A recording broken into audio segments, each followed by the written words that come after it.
You know how much I hate to say I told you so. I have never been more vindicated in not watching the Olympics than I was on Friday night when the Olympic ceremony kicked off in Paris by mocking God. The ceremony culminated in a parody of the Last Supper, replacing the incarnate Lord with some sort of astral witch and replacing the apostles with a bunch of drag queens and similar deviants, one of whom had his genitals hanging below his costume next to a child. Unlike the television networks, I have decided to blur this image because it's sacrilegious and also just generally revolting. The leftist who put the display together, Thomas Jolly, denies that the tableau was meant to evoke the Last Supper. Instead, we are now told by the scene's apologists, it was meant to call to mind the Feast of the Gods by the 17th century Dutch painter Jan van Biljaert. Or else it was meant to call to mind preparations for the wedding banquet of Cupid and Psyche by the 16th century Italian engraver Diana Scultori.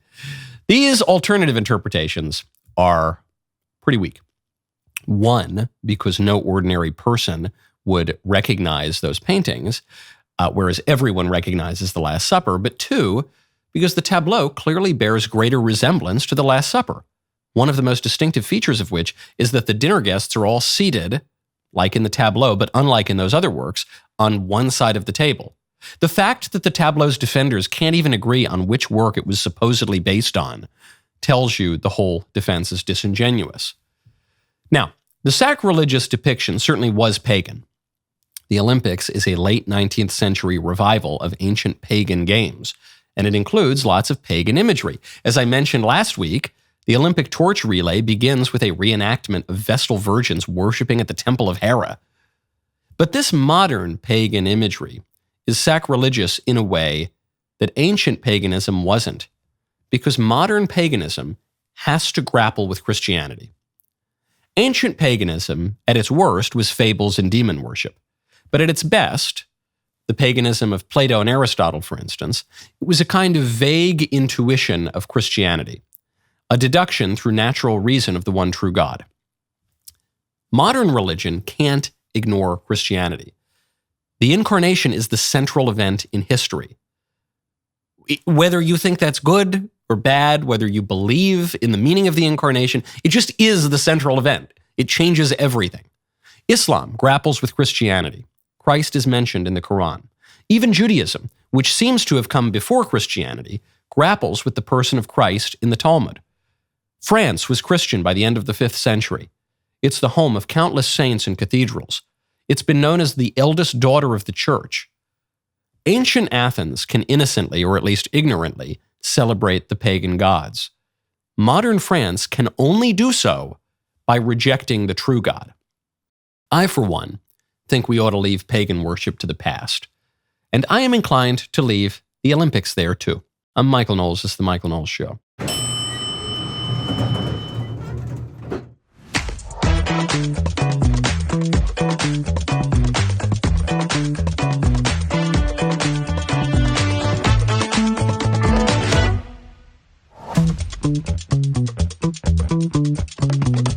Welcome back to the show. You know I was at the Bitcoin conference last week. The audio on the show was a little weak. It was a very loud conference. I'm glad we're back in the studio where the audio is much better. But it was a really important conference, and President Trump addressed the Bitcoin conference, and Bitcoin might end up playing a decisive role in the 2024 election. We'll get to that in one moment. First, though, I am so excited to tell you about laundry sauce. Go to laundrysauce.com/Knowles. There's not much that I love more than smoking a delicious Mayflower cigar. Though, while I, like so many of you, adore the aroma of my delicious cigars, when it comes to your clothing, you probably want it to smell like fresh laundry. That is where our friends over at Laundry Sauce come in. Laundry Sauce has created the world's best-smelling laundry detergent in simple-to-use, high-performance pods. Are you bored of the chemical-smelling scents in most detergents? Well, the creators of Laundry Sauce partnered with the world's #1 fragrance house, the same team behind many of your favorite designer scents, to put beautiful, complex aromas made from high-quality natural ingredients into powerful stain-fighting laundry pods. It smells phenomenal. One is better than the next. You think you will pick up your array of laundry sauced fragrances and you'll say, oh, that's the one for me. And then you'll try the next one. It's even better. They're all superb, really elegant scents with 7 bold, soulful aromas to choose from. How do you choose your signature scent? Check out Laundry Sauce's sample pod box so you can try their top 4 best-selling scents before committing to a full-size box. I know you're going to be convinced that you should just pick one and go, no, don't. You have to try them all because you're going to go in thinking, I want this one. But no, actually, you might want a different one. Check it out right now, laundrysauce.com/Knowles. Promo code Knowles for 15% off. Best offer you will find. You have to use my code Knowles, Knowles, 15% off your order. laundrysauce.com/Knowles. Promo code Knowles for 15% off. The sacrilegious tableau was my least favorite part of the opening ceremonies of the Olympics, but there was other insane stuff too. We also had, as part of the French Olympics, a depiction of the beheading of France's queen, Marie Antoinette. So you have the queen holding her head, followed by fire blasting out of the ground, and heavy metal musicians playing devilish sounding music while the French celebrate beheading their queen. This too, by the way, has a religious aspect to it. So we what do we know about the organizer, the artistic director of these ceremonies? We know that he's a touch light in the loafers. We know that he's a leftist. But it's France, so doesn't that describe everybody? We know that the scene was meant to call to mind, in fairness, I think this part is true. It was meant to call to mind the pagan basis of the Olympic Games. But because it's happening in 2024 rather than, 24 BC or centuries earlier BC, we know that it's, in order to be pagan, it's got to reject millennia of development, specifically after the incarnation. So it's a rejection of Christ. It's a in that tableau of the Last Supper. It's a rejection of the Christian civilization that once was France. It's a celebration of the French Revolution, which beheaded Queen Marie Antoinette, and which has religious overtones to that too. The beheading of the Queen, one of the worst events in the history of Europe. The French Revolution was a kind of return of paganism, a rejection of Christianity. They went into Notre Dame, turned it into a temple to reason. They remade everything after secularism and atheism and tried to destroy the last vestiges of Christianity in France. But one of the most famous descriptions of all this came from Edmund Burke, an Englishman, in his book Reflections on the Revolution in France. And the most famous passage of that work refers to Marie Antoinette. There was a time when I knew this by heart, but I'll make sure I don't miss a word here. Burke writes, "It is now 16 or 17 years since I saw the Queen of France, then the Dauphiness at Versailles, and surely never lighted on this orb, which she hardly seemed to touch, a more delightful vision. I saw her just above the horizon, decorating and cheering the elevated sphere she just began to move in, glittering like the morning star, full of life and splendor and joy. Oh, what a revolution! Oh, what a heart must I have to contemplate without emotion and elevation. That elevation and that fall. Little did I dream that, when she added titles of veneration to those of enthusiastic, distant, respectful love, that she should ever be obliged to carry the sharp antidote against disgrace concealed in that bosom. Little did I dream that I should have lived to see such disasters fallen upon her in a nation of gallant men, in a nation of men of honor and of cavaliers. I thought 10,000 swords must have leaped from their scabbards to avenge even a look that threatened her with insult. But the age of chivalry is gone." It goes on to the even more famous parts of that passage. I read all of this and because he's obviously not just writing about Queen Marie Antoinette here. There's something deeper going on. This passage has been mocked, even at the time, as being so over the top. For, the Queen of France was a nice lady, but why so over the top? Because obviously he is referring literally to Queen Marie Antoinette, but he's referring by way of allegory to Mary, the Queen of Heaven. Mary, Mary. One's the Queen of France, one's the Queen of Heaven. Listen to this language. Yes, the most delightful vision. She hardly seemed to touch the earth. She's glittering like the morning star, full of life, of splendor and joy. This is the language of prayer. I mean, Hail Mary, full of grace, the Lord is with thee. What a revolution. She added titles of veneration. Of course, we traditionally and famously venerate Mary. And you would imagine that 10,000 swords would leap from their scabbards to avenge even an insulting look. What is France? Paris is the city of Notre Dame de Paris, Our Lady of Paris. It's the most famous church there. So the French Revolution was so evil in part because of the literal action of beheading the queen, but also in the figurative action, in what that means by way of allegory, that it was an overthrow of Christianity in favor of atheism, in favor of a new kind of paganism, the worship in Notre Dame de Paris of the goddess Reason, a statue of the goddess Reason. That new paganism is even worse than the old paganism. You think of the new pagan cults, like the New Age cults, they refer to Christ. They refer to Christianity. They're a perversion of Christianity. Modern liberalism is a perversion of Christendom, of this, the civilization that gave rise to liberalism was Christendom. And then liberalism attacks that which begat it. It's a violation of it, as you see in the French Revolution. Very much in keeping with France's modern history. The Olympics has always been super lib. That's one of the reasons I never really watched it. It's this very kumbaya. We have to pretend that all the nations of the earth are equal, and even though all the best athletes just train in America, and then we let them go back to their countries and compete against us, and it's all we are the world kind of nonsense. It even comes about, the modern games, at the end of the 19th century. This age of advancing liberalism. And it's the libs. I know some conservatives like the Olympics too, but it's generally libs who like the idea of the Olympics. Well, now we're seeing the darker meaning of that liberalism, which is that it is explicitly, overtly a rejection of Christianity. That's always been what it is. Now, speaking of belligerent liberalism, I got some tea to spill. Get your saucers out. I got tea to spill. The Murdoch family is at war with itself because Rupert Murdoch, the billionaire tycoon behind Wall Street Journal and the New York Post, and especially Fox News, is going to war with his family to keep Fox News right-wing. Some of us would say Fox has moved a little bit to the left in recent years, but Rupert wants to stop that, according to a report out of the New York Times. Because Rupert Murdoch is a man of a certain age. I think he's 93 now or something. He knows that time is short. And one of his kids seems pretty conservative, Lachlan Murdoch. The rest of the Murdoch kids seem pretty liberal. And so Murdoch is trying to go in and change a trust that was established years ago, 25 years ago or so, to make Lachlan the head of Fox News, the head of News Corp, so that he can keep Fox News right-wing. And his argument is this will benefit all of the heirs. The other kids are still going to get their piece of the pie. They're just not going to have control because Rupert fears that they're going to make Fox News even more liberal than it's become in recent years.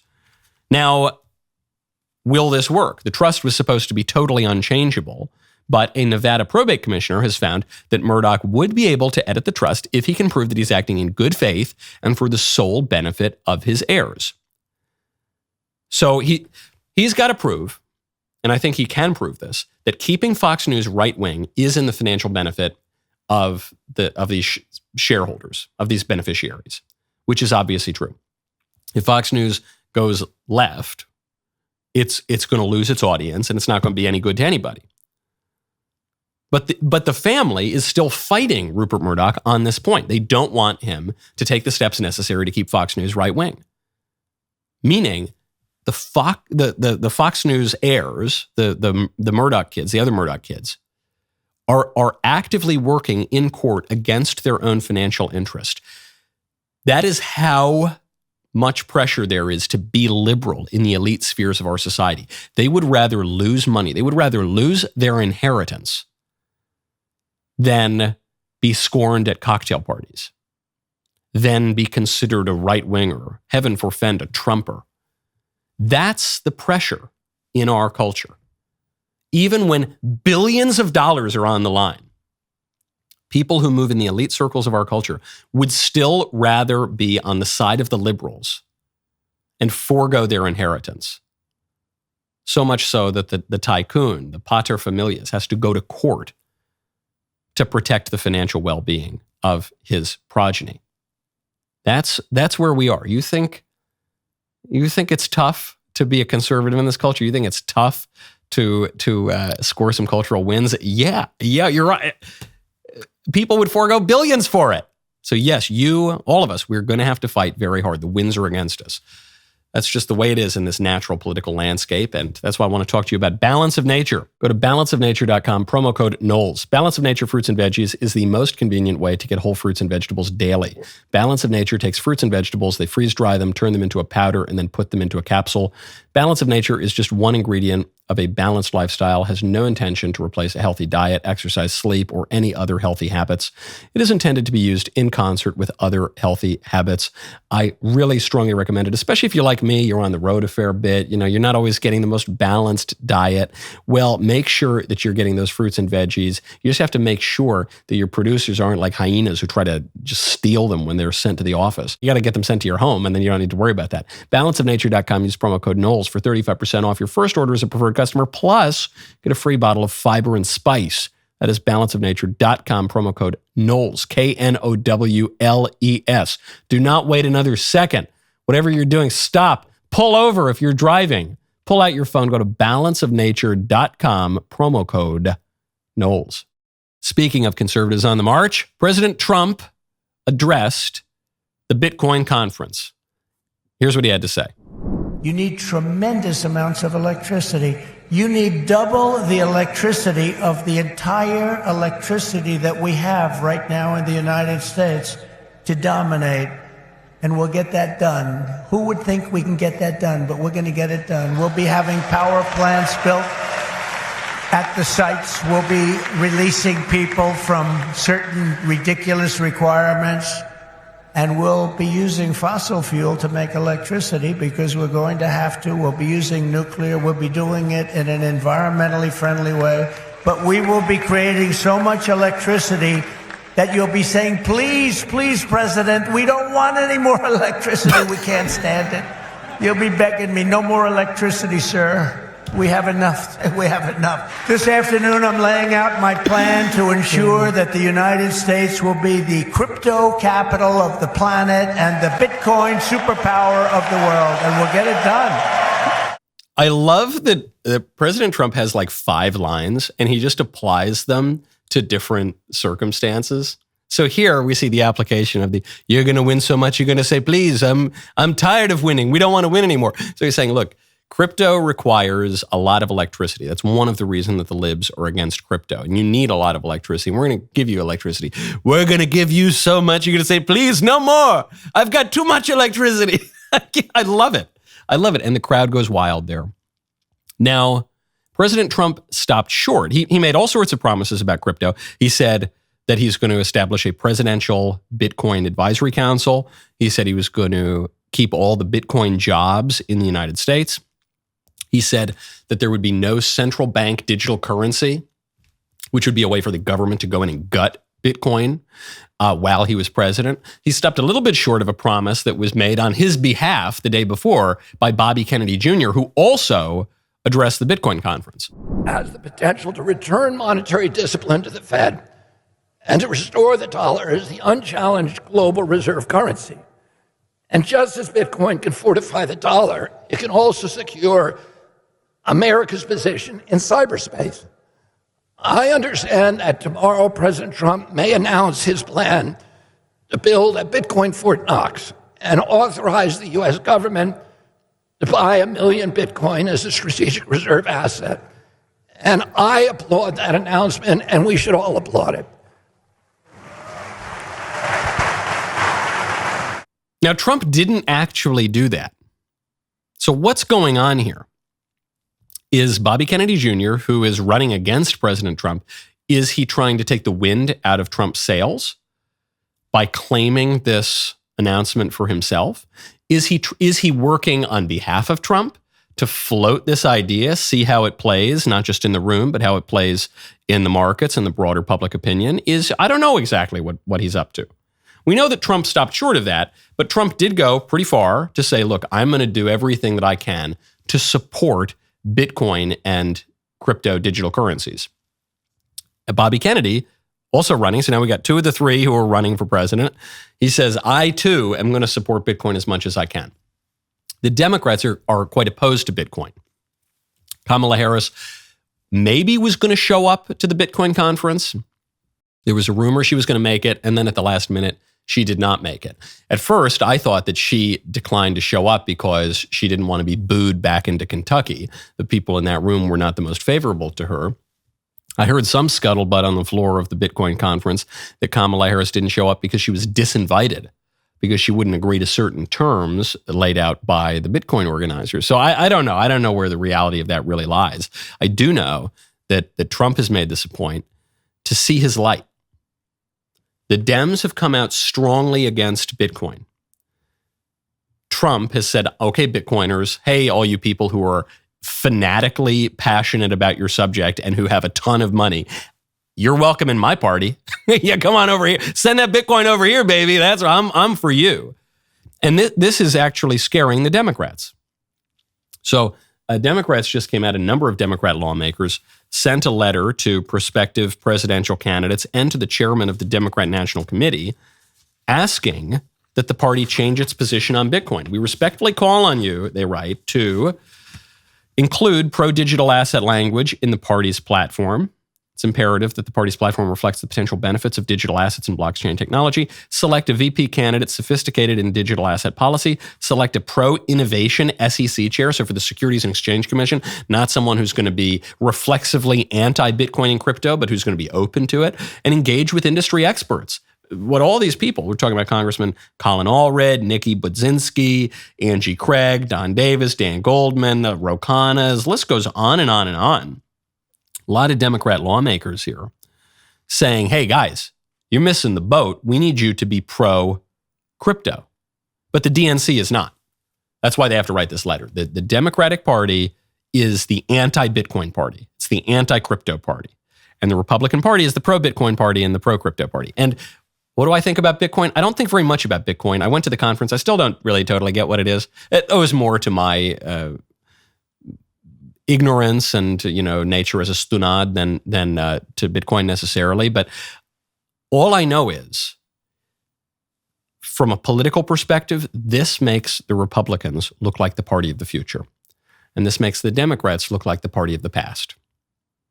And that didn't used to be the case. It used to look like the Republicans were the party of the past. We just want to go back to the 1950s or something, and the Democrats are the party of the future.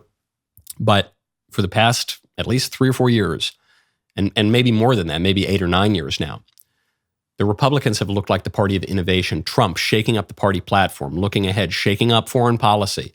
There was a foreign policy under Bush. It was pretty much the same foreign policy under Obama. Trump shakes that up. There was a trade policy under Bush. It was pretty much the same trade policy under Obama. Trump shakes that up.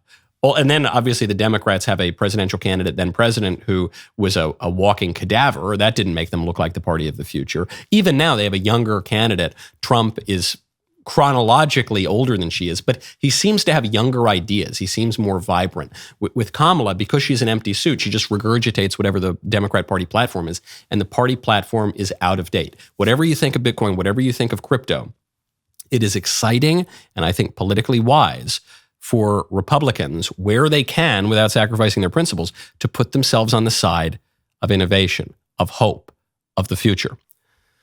After more than 2 years, DailyWire Backstage Live is making its triumphant return to the legendary Ryman Auditorium. August 14th, join us live in Nashville, Tennessee. I will be there, along with Ben Shapiro, Matt Walsh, Andrew Klavan, Jeremy Boring, and a whole lineup of surprise guests. You do not want to miss it. Now, here's the catch. The Ryman only holds about 2,000 people. This will sell out. It has been 2 years since our last Backstage Live at the Ryman. Who knows when we'll do it again? Go to dailywire.com/Ryman. Grab your tickets now. The libs are not looking good right now. Their policies are not popular generally. Their record over the past 3 years is really unpopular. Their nominee until a couple of weeks ago was really unpopular, so much so that they had to ditch him, and they get this new lady who's also not popular. So the best they can do right now is lie. I don't mean that as a cheap political shot. I'll give you an example of it, pretty clear one. CBS News. Trump falsely accuses VP Harris of donating to the Minnesota Freedom Fund. What's the Minnesota Freedom Fund? The Minnesota Freedom Fund is this jailbreak organization that came to prominence during the George Floyd riots. So Trump has mentioned this. He's mentioned that Kamala Harris has been supportive of this organization that bails out violent criminals. And just here's the headline. I'm not going to go into the nitty-gritty details of the article or the video or even the subheader that contradict the headline. This is the headline. This is what most people are going to see. Trump falsely accuses VP Harris of donating to Minnesota Freedom Fund. Now I'm going to show you a tweet from VP Harris. June 1st, 2020. If you're able to, chip in now to the Minnesota Freedom Fund to help post bail for those protesting on the ground in Minnesota with a link to donate. The link comes from Act Blue, which is probably the most prominent left-wing organization in the country. Trump falsely accuses VP of donating to Minnesota Freedom Fund. Please donate now to Minnesota Freedom Fund. Now, I guess you could say, hold on, let me see. I guess you could try to say that Kamala Harris, while she encouraged others to donate to the millions of people whom that tweet reached, she encouraged them to donate, but she was hypocritical. She didn't really donate herself. I guess you could say that. But even so, I don't think that gets her off the hook. If I'm a political bundler and I host a dinner for all my rich friends, and I bundle $5 million for a presidential candidate, but I don't really give money myself other than my work, other than my effort, other than an in-kind contribution like Kamala's tweet, which would constitute an in-kind contribution. She's turning her political apparatus to raise money for this group. But other than the in-kind, even if I don't explicitly write a check, am I not a donor to that candidate? I just raised him $5 million. I'd probably be appointed the ambassador to the Court of St. James. You're telling me I'm not really a donor in that case? That's the kind of sophistry that the left is trying to engage in right now. To lie, because this woman is extremely radical. She raised money to bail out very violent, nasty, evil people who committed all sorts of crimes. She wanted to bail them out of jail. She was the most left-wing Democrat. Well, obviously, if you're the most left-wing Democrat senator, you're the most left-wing senator while she was in the Senate. She has a terrible, terrible record. And we've got 98 days till the election or something like that. So the best the libs can do is just lie. They're gonna look you right in the eye, and they're gonna lie to you about all of the unfortunate aspects of her record, and there are many of those. They're gonna lie to you about a lot of other stuff too. Remember last week, Christopher Wray, the director of the FBI, appears before a congressional committee, and Chris Wray floats a conspiracy theory that Trump was not actually shot by a bullet. Where did all 8 bullets go is, I guess, my question. I don't have that in front of me. I'm happy to circle back and get that to you. It's assuming we have that information yet. As I said, I think with respect to former President Trump, there's some question about whether or not it's a bullet or shrapnel that hit his ear. So it's conceivable. Although, as I sit here right now, I don't know whether that bullet, in addition to causing the grazing, could have also landed somewhere else. But I believe we've accounted for all of the shots and the cartridges. So let us get that. It's my understanding that the very first one was the one that hit the president. Is that the very first shot, or is that not accurate? I don't. As I sit here right now, I don't know the answer to that. I believe we know the answer to that. I just don't have it in front of me. Okay. Yeah, it's a little unclear. When that guy, after we spent, we in the liberal establishment spent the last 8 years calling Trump Hitler and an existential threat to democracy. And then that guy went out and tried to blow his head off and came within a hair's breadth. Just a nanosecond earlier, Trump moved his head about 20 degrees. And the clearest explanation is that it was a miracle, because natural explanations fail. Yeah, I just don't know if it was really a bullet. It's like, was it really a big deal? So I just don't know. I'm the director of the FBI. Why am I supposed to know anything? I don't know anything. Huh? Is it a bullet? So the FBI clarified this, by the way. The FBI issued a statement, said, quote, "What struck former President Trump in the ear was a bullet." Christopher Wray, whether whole or fragmented into smaller pieces, fired from the deceased subject's rifle. No blue anon, no tinfoil hat FBI director, no. It wasn't a piece of a teleprompter or something. It was a bullet that hit him, buddy. That was the FBI that acknowledged that. Trump had a field day with this dishonesty. In fact, my chart that I looked over to the right, that chart, you know, the famous chart that showed we had the best numbers in history, at least recorded history on the border, that chart probably saved my life. Can you believe it? Because I looked over. If I didn't look over, I got a problem. Wasn't too good anyway. Did you see the FBI today apologize? They said, well, it might have been a bullet, but it might have been glass. So really, where did the glass come from? Or it might have been shrapnel. Where did the shrapnel come from? No, they then said it was a bullet. They just try and do it. It just never ends with these people. They raid Mar-a-Lago. They do things so bad, so bad. Our country is so sick. But they apologize. We accept their apology. I love everyone. But look, we accept their apology, okay? This is what they're going to do. The FBI director is going to, with a straight face, he's going to look Jim Jordan in the eye and say, yeah, well, we don't know if it was a bullet. I mean, you all saw the bullet go through his ear and very nearly through the back of Trump's head. Yeah, we don't know, though. Don't believe your lying eyes.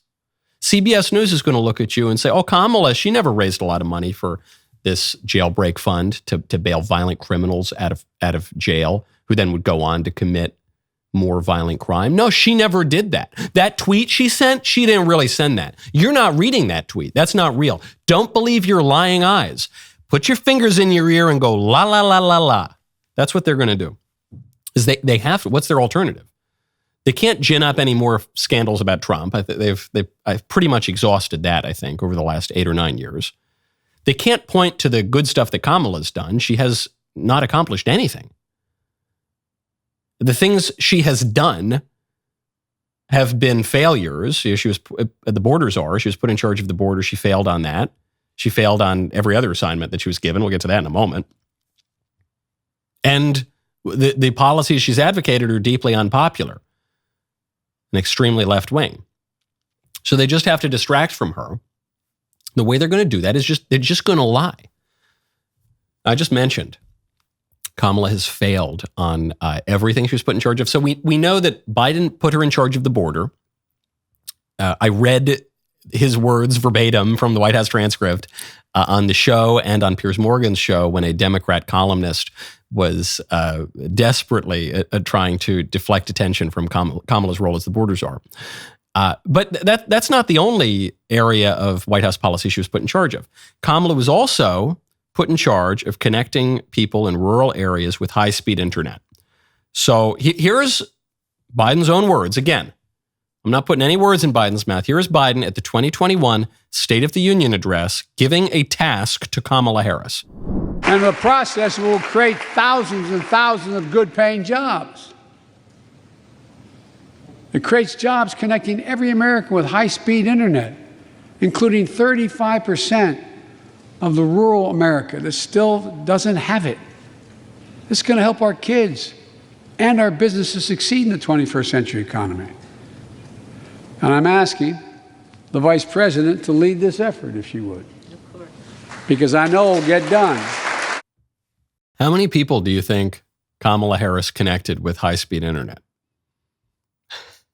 Biden, he turns to her during the State of the Union. She responds. She goes, yes, of course. Of course I'll do it. I know it'll get done if I put Kamala Harris in charge of this. Guess how many people were connected with high-speed internet thanks to Kamala Harris? None. Not a single person. Not one. $42.5 billion from this supposed infrastructure bill. It was not an infrastructure bill. Not one person was connected with high-speed internet as a result of this. Kamala Harris did not get the job done. She didn't get even one iota of one fraction of one tiny, teensy, weeny little percent of the job done. She did nothing. Her record is absolutely terrible. The Kamala Harris campaign, I guess is what we would call it now, tweeted out yesterday, said, you know, all of these attacks on Kamala, they're so disgusting. She's an historically accomplished vice president. But in that social media post, they didn't name any accomplishments.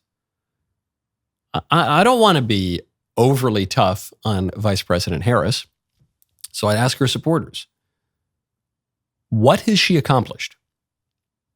You have the floor. You got the comments section here on all the different platforms that this show will be broadcast on. Name me one thing she did. She prosecuted people, some people that were worth prosecuting, many people who she should not have prosecuted when she was AG of California. Okay, that's something. Probably doesn't play very well in the Democratic Party.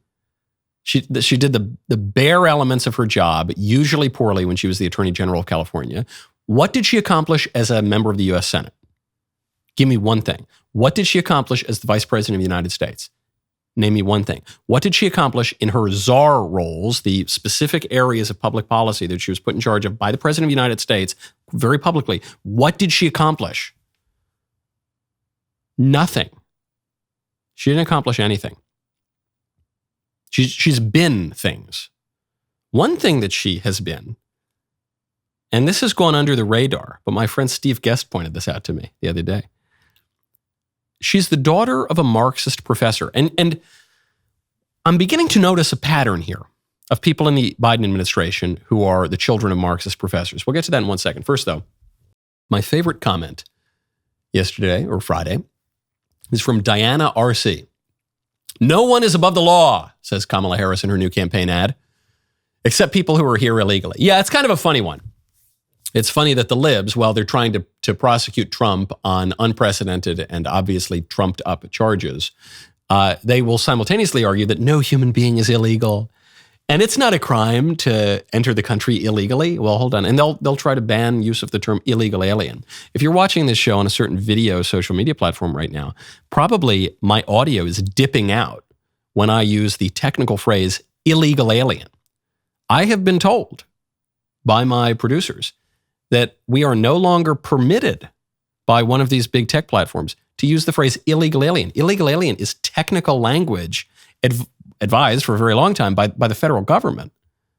Just means a foreign national, so who is in the United States criminally. Illegal alien doesn't mean someone from the planet Neptune. It just means a foreigner who's here against the law. You're not allowed to use that phrase. No one is above the law, except for about 11 to 20 million people who either themselves or at least their children will likely vote for Democrats. Those guys, they are, in fact, above the law. Who is Kamala Harris?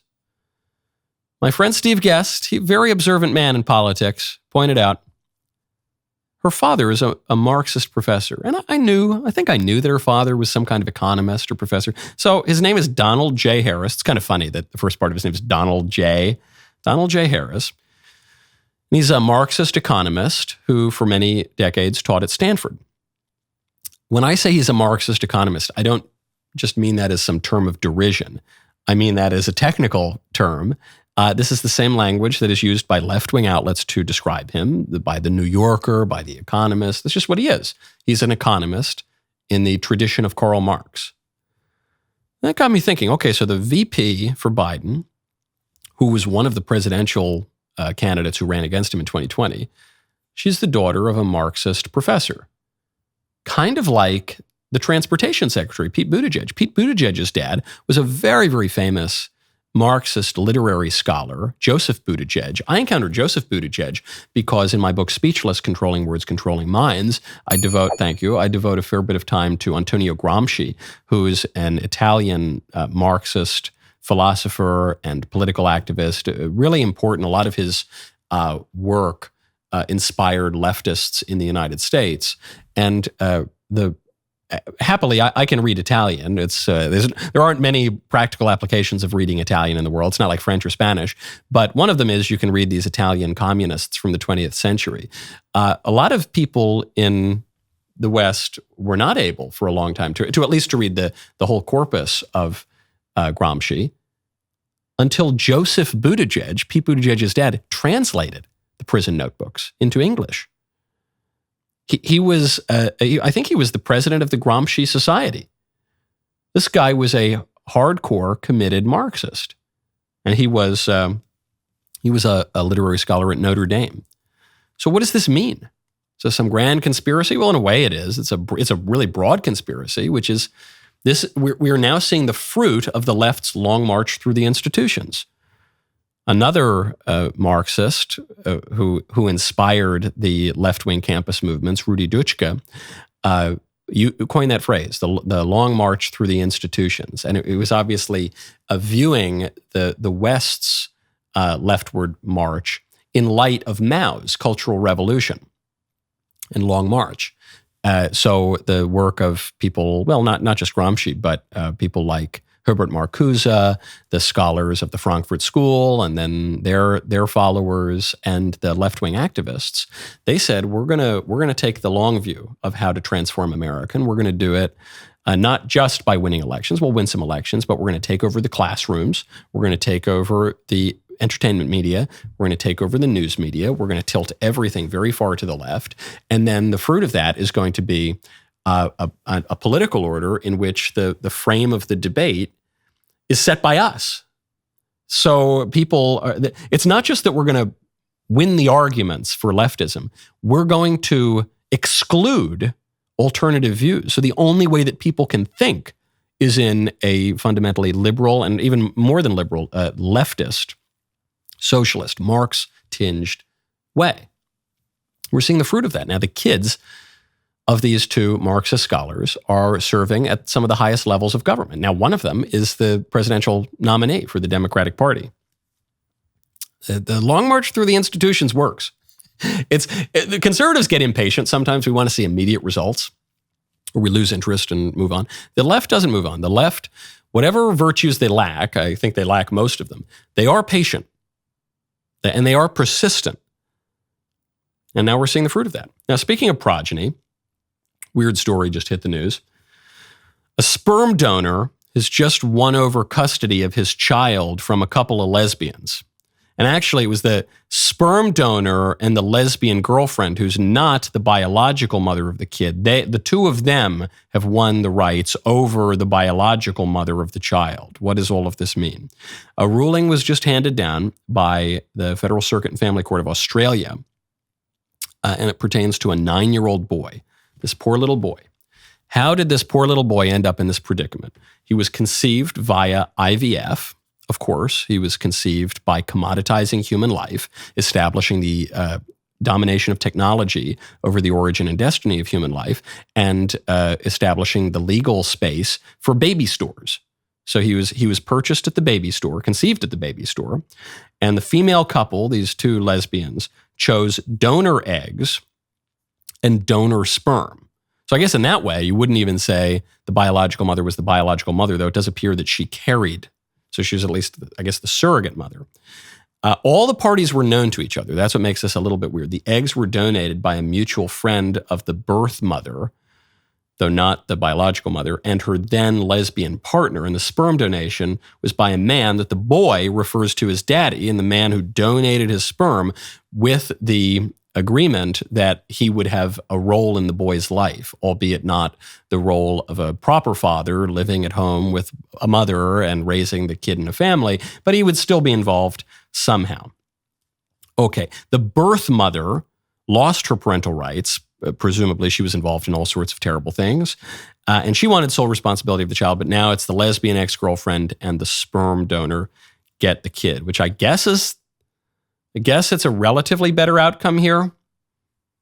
But I don't know. The whole thing is really sad, and it fills one both with sadness for the boy and anger at these extremely selfish, degenerate people who insisted on commoditizing human life and purchasing a child at the baby store.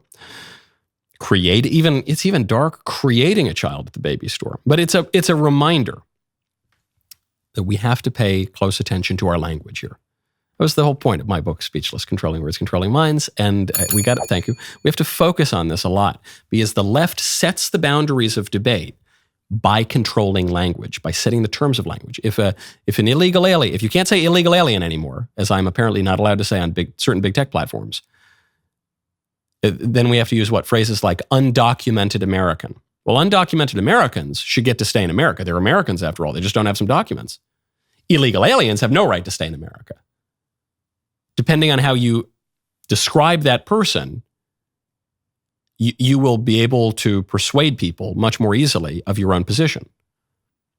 So what's the operative phrase here? Sperm donor. That's the operative phrase. There's no such thing as a sperm donor. That's not real. There are only fathers. There are fathers and mothers. And there are good fathers and bad fathers. And there are some fathers who do the right thing and get married and raise their kids and act like fathers. And there are some fathers who go to a store and get paid money to do intrinsically evil and depraved actions into a cup or something, and then have no responsibility for the child. And I guess this guy lies somewhere in the middle. He's kind of a good father in the sense that he wants to be involved in the kid's life and in some ways protect the kid, but he's certainly a bad father in that he abandoned the child and allowed the child to be raised in this very disordered way with these two ladies. Regardless, he's a father. I remember when I was in college, I remember hearing that one could make $1,000 a week donating sperm or whatever, selling sperm, I guess. And I'd be lying to you if I said the thought didn't cross my mind. I was an atheist. I was a libertarian. Come on. I wasn't seriously inclined to do it, but I thought, well, $1,000 a week. Say I do it 50 weeks a year. I take maybe I'll take a little vacation, 2 weeks. Maybe I don't do it. And that could be what, $200,000 over the course of 4 years. And actually, it might have been more than $1,000 a week, because in my recollection, I did the math and I could have made about $400,000 over the course of my time in college. So I don't know, let's say it was $2,000 a week, whatever it was. I'm obviously very glad I didn't do that, because I would have all of these children that I would have abandoned, my own flesh and blood, who I would have abandoned. And when you look at something like the sperm donation or whatever, you're abandoning them to people who are at the very bottom of the list of those who should be parents. Because it's people who would commoditize human life by buying them at the baby store. Often in very disordered kinds of relationships, or single parents who are intentionally creating a child for that environment that is not conducive to their flourishing. Really, really bad stuff. There's no such thing as that, though. There's mothers and there's fathers. No matter how we want to change the language, no matter how we want to redefine marriage or redefine human life, we actually don't have the power to do that with our words. We only have the power to lie and deceive. Very often lie and deceive ourselves. Not good. Not going to give you a good political society if you're constantly lying and deceiving yourself. It's Music Monday. The rest of the show continues now. You do not want to miss it. Become a member. Use code Knowles, KNWLAS, at checkout for 2 months free on all annual plans.